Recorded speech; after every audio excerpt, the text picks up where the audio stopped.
Hello and welcome to ABC News. I'm Dan Borscher, coming to you from the lands of the Gadigal people. Well, there has just been a seismic shift in global trade. US President Donald Trump's heavy new tariffs are now in place. The Australian share market is trading down more than 1% after President Donald Trump confirmed all goods from China will be hit with a 104% tariff. The falls in local stocks follow a 1.6% plunge on Wall Street's S&P 500 index, which has closed below 5,000 for the first time in almost a year. President Trump has made it clear he wants a greater share of the energy export market, which Australia is a part of. We have more coal than any other country. You go to Australia, they have fantastic amounts of coal. You know who they sell it to? China. They sell it to China. They're nearby. They sell a lot of it to China.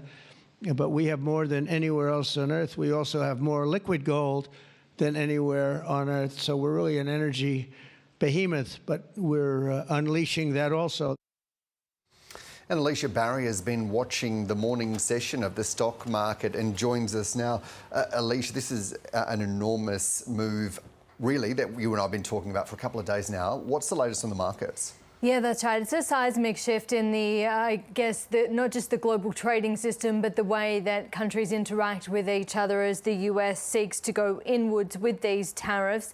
The Australian share market is down about 1.7%. Traders are watching this unfold. They were really hopeful leading into this that perhaps there might be some last-minute negotiations, that maybe not all of the tariffs would go through, that 104% whack on China might be walked back somewhat, but we don't have any information at 2 minutes past 2 to suggest that that is the case just now. All sectors are down on the Australian share market. It's now pointing down 1.5% for the ASX 200 index, a similar move downwards for the All Ordinaries Index.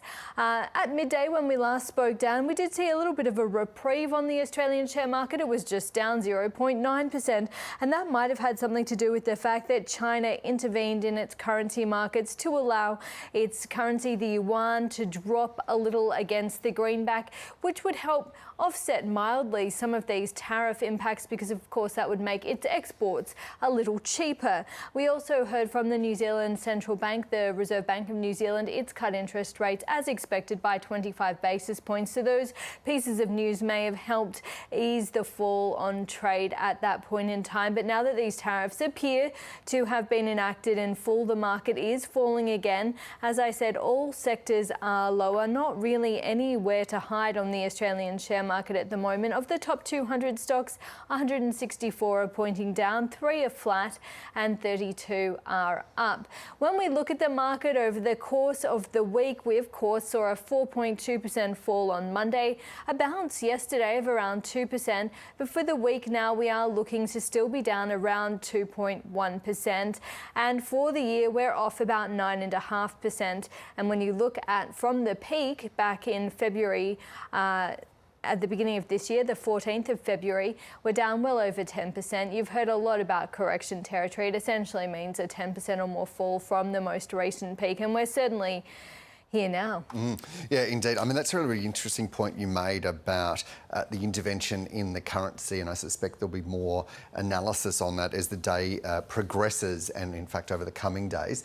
In terms of the Australian market, Alicia, where's been the biggest pinch points, or where has the most pain been felt? Yeah, it's probably not surprising that any exposure to China is being sold off really heavily, because, of course, it's our biggest trading partner and it looks to be getting the biggest whack in terms of US tariffs. Any slowdown in that economy is bad for Australian exporters. We sell a lot of raw materials to China, and not only have commodity prices in the base metals area fallen sharply, iron ore prices are at a 6.5-month low, but there are worries that a slowdown in China, any potential slowdown there, could impact our mining sector. It's currently down 3%. It's among the worst performers. The energy sector is off also. When we look at the likes of the big miners like Rio Tinto and BHP. They're down just over 3% each. Fortescue off a little more than that.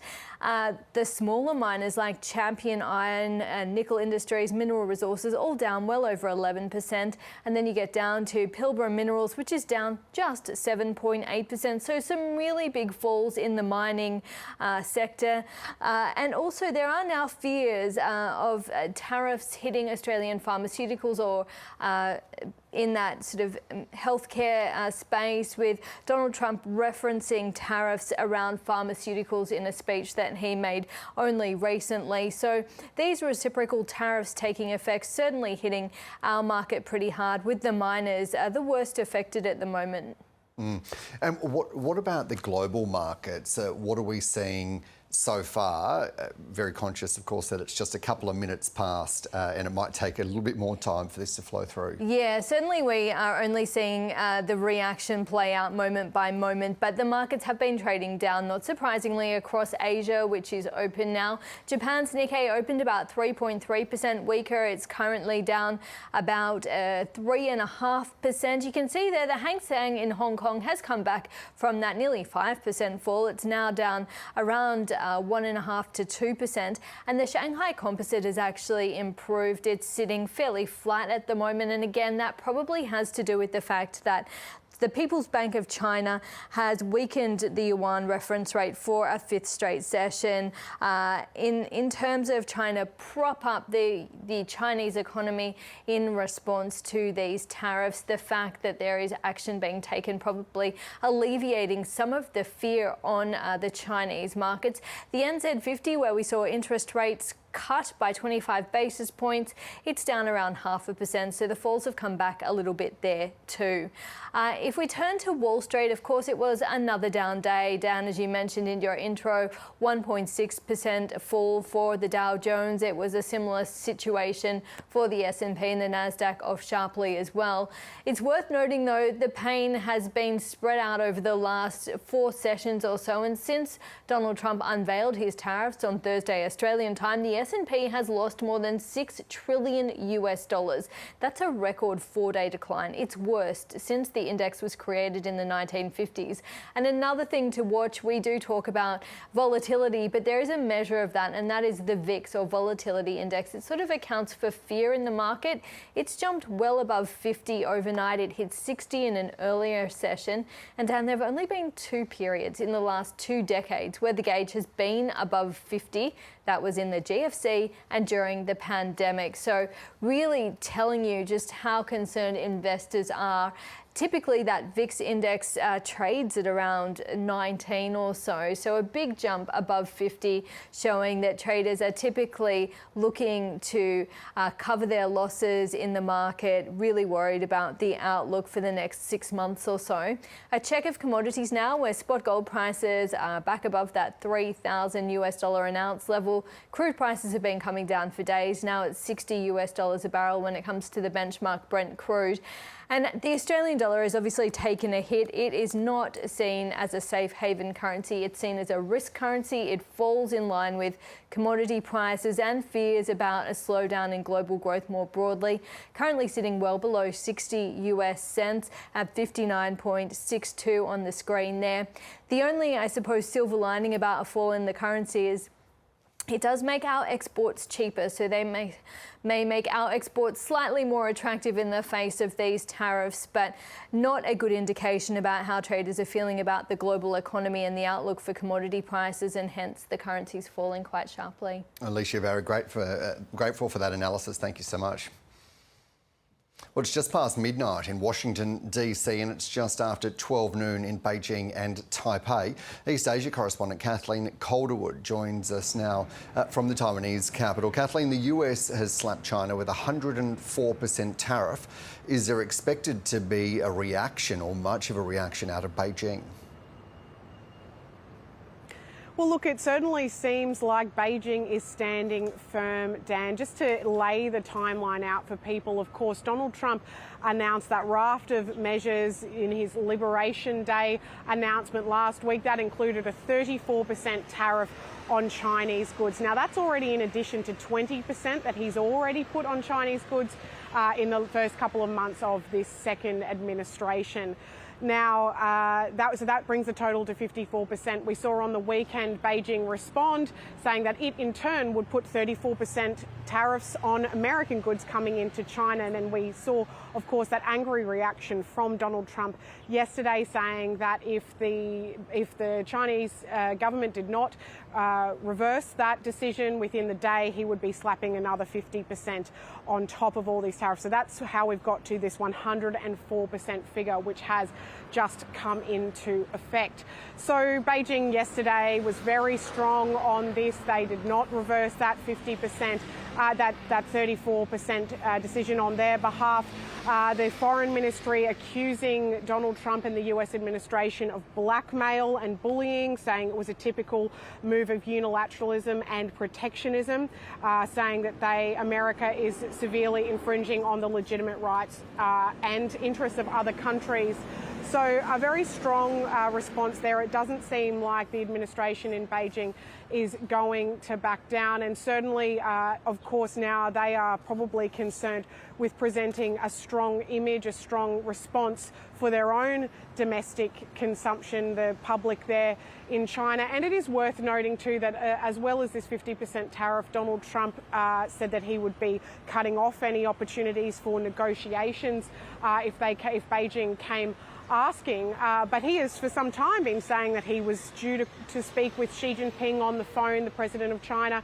He repeatedly has said about what a good relationship he has with Xi Jinping. We've seen nothing by my watch of anything in return from Xi Jinping or the Chinese administration about a phone call between the two leaders. It certainly hasn't happened. So it does seem like China has decided to push forward with this strong response, and now they're really just trying to hold fire and wait and see. It's going to be very interesting, Kathleen, to see how those relationships go into the future. And I guess more broadly, what's the general feeling or the sense that you're getting across the region as these trade tensions have been ratcheting up? Well, the markets are certainly skittish. We saw really big falls in Hong Kong and Japan on Monday. Today, the benchmark Hong Kong index dropped 3.1%. Taiwan's share market dropped by nearly 2% at the open today. And the Japanese, the Tokyo share market has dropped as well over the last few days, although there were some gains yesterday. So certainly think people are worried. There's also probably an opportunity here for Beijing to present itself to its Asian neighbours as a more stable, reliable partner in comparison to Donald Trump's second administration. This is pretty interesting because China does have some tense relationships, particularly with its close neighbours at the moment, but only a week ago we saw a meeting of the trade ministers of South Korea, Japan and China, three countries which have a lot of historical baggage, current tensions as well, yet they got together those trade ministers for the first time in more than 5 years and said that they would be accelerating efforts to finally negotiate a free trade agreement between the three countries. So really a consequence of Donald Trump's approach here, pushing three countries that, historically haven't always got along terribly well together to see how they can find more markets in their own backyard for the products that may no longer be going to the United States. One other thing that's worth mentioning is that China is, of course, not the only country that's being hit with these heavy tariffs. Today, Southeast Asian countries have been hit particularly hard. Vietnam has been hit with a 46% tariff, 36% for Thai products, and 49% for Cambodian imports into the United States. So those countries will really be reeling from this because for them, there was potentially an opportunity there to, I guess, get into some of those markets if the cheap Chinese products were no longer so prominent and getting so abundant getting into America. those countries where there has been some diversification of supply chains and manufacturing over the last few years, those countries might have thought that they stood to gain from some trade tension between China and the US, but certainly any of those hopes would have been dashed with these announcements last week, because they have actually been hit even hard, well, before the 104% number came into things, but they initially were hit even harder than China. Yeah, interesting times ahead. East Asia correspondent Kathleen Calderwood reporting from Taipei. Thank you.